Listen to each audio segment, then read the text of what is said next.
We're really wanting to preserve our past, and that is passing down that art of the blacksmithing, tinsmithing, saving that living history that we're trying to capture here.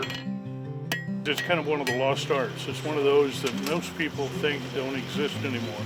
Most people know very little about or don't have much knowledge of. And how we hold on to those values that today, if you want something made in metal, you go to a welding shop or a machine shop and they cut away the metal and hand you the piece.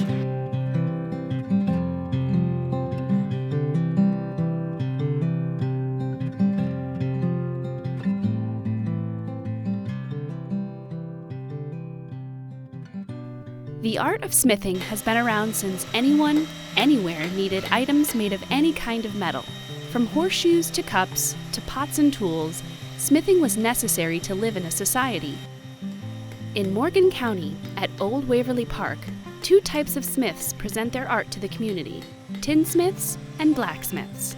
Basically, somebody that wants to get learning how to blacksmith, they could actually use a pair of pliers, a pair of vice grips. 1200 degrees is all it takes to forge weld, where you can actually bend metal a lot. You just need a good red fire daggone to get that going. I always tell them work smarter, not harder. The redder it is, the easier it's going to be to shape. The important thing about making something out of tinware, is being able to visualize it in the flat, because you'll get flat sheets shipped to you in crates. You can actually form it with your hand, but it would be not perfectly round. So we actually have a machine called a rollers, fit this into the rollers, and the rollers, when you roll this tin through that, it makes a perfect curve the entire time. So you can come out with a perfectly round shape.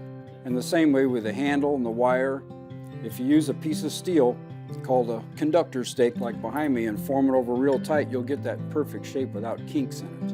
And then when you add a little bit more metal, a little bit longer, you can pound it over and lock it in. You can actually get a good seam, and just it's all locked together. This entire cup is made with no solder or anything, just lock joints.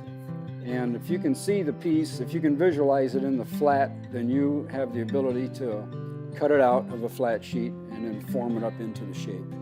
Even though they have vastly different techniques, they both hold importance in continuing the history of the art.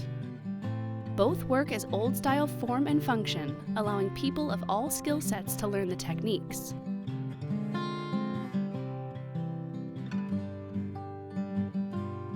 I'm involved. I'm actually doing something with my hands, and though it may not have a tremendous amount of appreciation by a lot of people, if it has appreciation by a few, it leaves a purpose for me. It's difficult. For me, it's challenging. I don't like doing things the easy way or eat something that comes easy.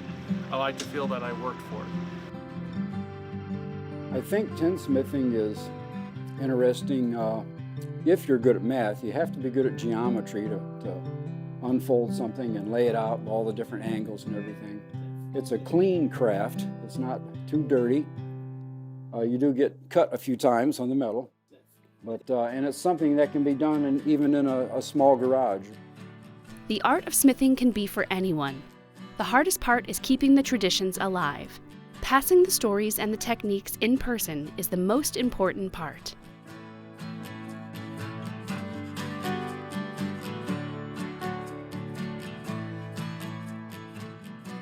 I always like working with my hands, and it gives me a way to leave a trademark that after I pass, somebody will always have it. The stuff I make will outlast me. But I just like being able to teach the kids, keep learning, because I learn every day I'm on the forge, and just keep passing that art down. We don't want to let all the old timers that's got all that knowledge that don't get a chance to pass it on. Before long, the art's gone. I mean, it's really tough to learn that whenever you don't have mentors that's willing to show you and help you learn how to smith it. The only way that the tinsmithing knowledge is passed on nowadays is by hands-on, meeting other tinsmiths and learning how to do it. You have to be interested in it to do it. The only way to get into it or to keep it going is through passing it on. There are no official school apprenticeships, nothing like that available for this craft. It's all seems to be, hopefully we're holding on to some of the past instead of passing and going beyond it.